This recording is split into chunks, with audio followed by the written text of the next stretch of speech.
हर महादेव भक्तों, कैसे हैं आप सब। आशा करती हूँ आप सब ठीक होंगे।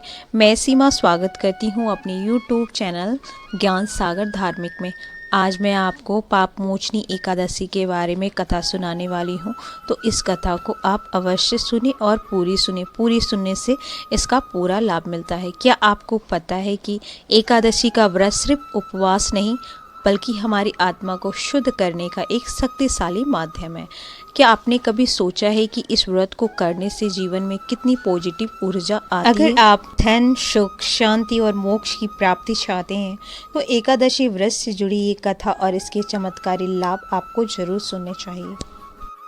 हमारे शास्त्रों में कहा गया है कि एकादशी व्रत करने से हजारों योगों के बराबर पुण्य मिलता है। आज मैं आपको एक ऐसी कथा सुनाने जा रही हूँ जिसे सुनकर आप खुद इस व्रत की महिमा को समझेंगे और एकादशी से इसे करना भी शुरू कर देंगे। तो आइए अपनी कथा की ओर बढ़ते हैं। धर्मराज युधिष्ठिर बोले, हे जगन्नाथ, चैत्र मास के कृष्ण पक्ष की एकादशी का क्या नाम है तथा उसकी विधि क्या है, कृपया करके आप मुझे बताएं। श्री भगवान बोले, हे राजन, चैत्र मास के कृष्ण पक्ष की एकादशी का नाम पाप मोचनी एकादशी है। इसके व्रत के प्रभाव से मनुष्य के सभी पापों का नाश होता है। यह सब व्रतों से उत्तम व्रत है। इससे पाप मोचनी एकादशी के महत्व को श्रवण या पाठन से समस्त पाप नाश हो जाते हैं। एक समय देव ऋषि नारद जी जगत पिता ब्रह्मा जी से कहा, महाराज, आप मुझे चैत्र मास की कृष्ण पक्ष की एकादशी का विधान कहिए। ब्रह्मा जी कहने लगे, हे नारद, चैत्र मास के कृष्ण पक्ष की एकादशी पाप मोचनी एकादशी के रूप में मनाई जाती है।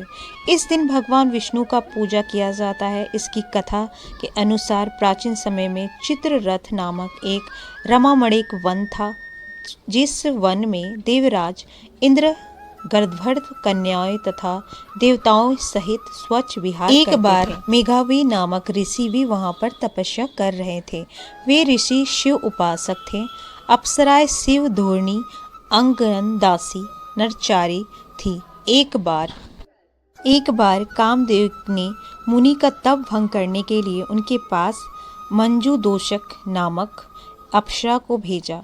युवक तत्व वाले मुनि अप्सरा के हाव भाव, नृत्य गीत तथा कंठ खंचाओं पर काम मोहित हो गए। रति क्रीड़ा करते हुए 57 वर्ष तक व्यतीत हो गए। एक दिन मंजूदोष ने देवलोक जाने की आज्ञा मांगी। इसके द्वारा आज्ञा मांगने पर मुनि को भान आया और उन्हें आत्मज्ञान हुआ कि मुझे रसातल से में पहुंचाने का एकमात्र कारण अप्सरा मंजूदोष ही है। क्रोधित होकर उन्होंने मंजूदोष को पिशाचिनी होने का श्राप दे दिया। श्राप सुनकर मंजूदोष ने कांपते हुए ऋषि से मुक्ति का उपाय पूछा तथा मुनि ऋषि ने पाप मोचनी एकादशी का व्रत रखने को कहा और अप्सरा को मुक्ति का उपाय बताकर पिता वचन के आश्रम में चले गए। पुत्र के मुख से श्राप देने की बात सुनकर वचन ऋषि ने पुत्र की ओर घोर निंदा तथा उन्हें पापमोचनी चैत्र कृष्ण एकादशी का व्रत करने की आज्ञा दी। व्रत के प्रभाव से मंजूदोष अप्सरा पिशाचिनी देह से मुक्त होकर देवलोक चली गई। अंत में, हे नारद, जो कोई मनुष्य विधि पूर्वक इस व्रत को करेगा उसके सारे पापों से मुक्ति होना निश्चित है, और जो कोई इस व्रत के महाकाव्य को पढ़ता है और सुनता है उसके सारे कष्टों से मुक्ति मिलती है। तो पाप मोचनी एकादशी की कथा समाप्त हुई। बोलिए श्री सत्यनारायण भगवान की जय।